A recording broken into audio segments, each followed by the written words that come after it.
सो आजकल हमने ये चीज़ देखी है, जो वुमेन्स हैं स्पेसिफिकली वो कहती है कि यार हमारे बाल तो टूटते ही हैं, बाय डिफ़ॉल्ट टूटते ही हैं। तो ये वाली जो चीज़ है वो रीग्रोथ वाला प्रोसेस है या फिर ये वो होता है ना गंजेपन का एक निशानी है? बहुत ही अच्छा क्वेश्चन। नाउ ये मैं आपके चैनल के माध्यम से मैं कोशिश कर रहा हूँ आज कि कृपया इस मिथ को सब लोग दूर कर दें कि हेयर फॉल होना मात्र गंजेपन की निशानी है।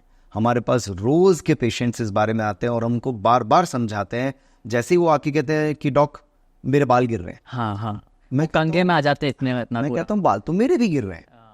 बाल तो इस धरती पर मौजूद हर जिंदा इंसान के गिर रहे हैं। बाल गिर रहे हैं। बाल गिरना एक सामान्य प्रक्रिया है। जैसे सांसें चलती हैं, जैसे दिल धड़कता है, वैसे ही हर जिंदा आदमी के बाल भी गिरते हैं और बाल गिरने जरूरी हैं। Why so? It is nothing but a normal physiological process of our body. बाल तो गिरेगा, पर बाल क्यों गिरता है? बाल एक साइकिल में चलता है। इफ यू टॉक साइंटिफिकली, एक बायोलॉजिकल साइकिल होती है, हेयर साइकिल जिसको हम बोलते हैं, एनाजन, कैटाजन, टैलोजन, एनाजन।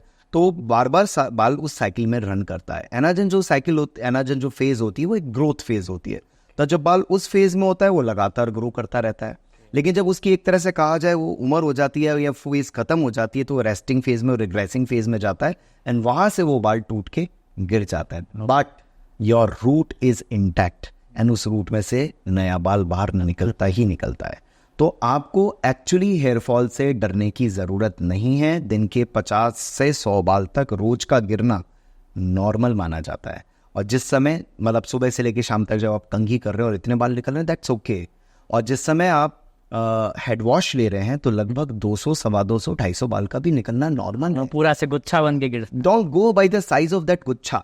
सी, आज आपके और मेरे बाल छोटे हैं, आपके 50 बाल गिरेंगे, मेरे 50 बाल गिरेंगे, हमारे इतना सा हमारा नजर भी नहीं पहुंचेगा। लेकिन फीमेल्स में क्या होता है, because of their long hair, अगर 50 बाल गिरते हैं तो वो गुच्छा बन जाता है and we always get scared with that गुच्छा। हाय राम, मेरे इतने बाल गिर गए। Yes, it is always good to be observant. आपको ऑब्जर्व कर रहे हो, आप नजर रख रहे हो, अच्छी बात है, बट अननेसेसरली स्कैर नहीं होना।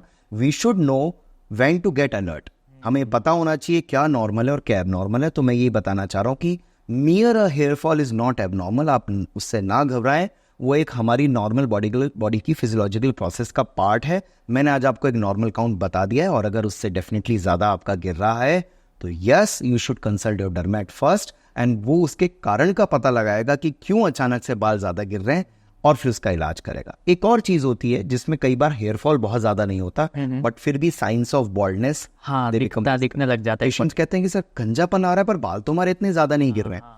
वो फिर अलग बीमारी होती है। तो उसमें हेयर फॉल की बजाय हेयर थिनिंग रिस्पॉन्सिबल होती है। वो क्या होता है?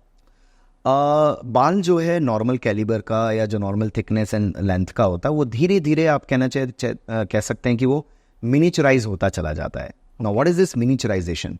जो बाल सपोज इतना मोटा था, इतना लंबा था, वो धीरे धीरे श्रिंक हो रहा है, पतला हो रहा है, छोटा हो रहा है, पतला हो रहा है, छोटा हो रहा है। आप सोचो, इमेजिन करो कि वो अगर वो धीरे धीरे श्रिंक होता होता होता होता अगर सिकुड़ के अंदर ही अंदर खत्म हो जाएगा, then it can not come back. So जो बॉल्डनेस है, in maximum number of cases हम जब ये देखते हैं पेशेंट को तो पता पड़ता है कि वो तो हेयर फॉल से बहुत ज्यादा रिलेटेड थी भी नहीं। Many of the cases it was more of related with thinning, कि बाल पतला होके छोटा होके खत्म हो गया। नाउ दिस गिरा हुआ बाल तो मैंने बोला अगर कोई बीमारी नहीं है तो वापस आ जाएगा, लेकिन ये जो बाल अगर एक बार खत्म हो गया तो ये वापस नहीं आता।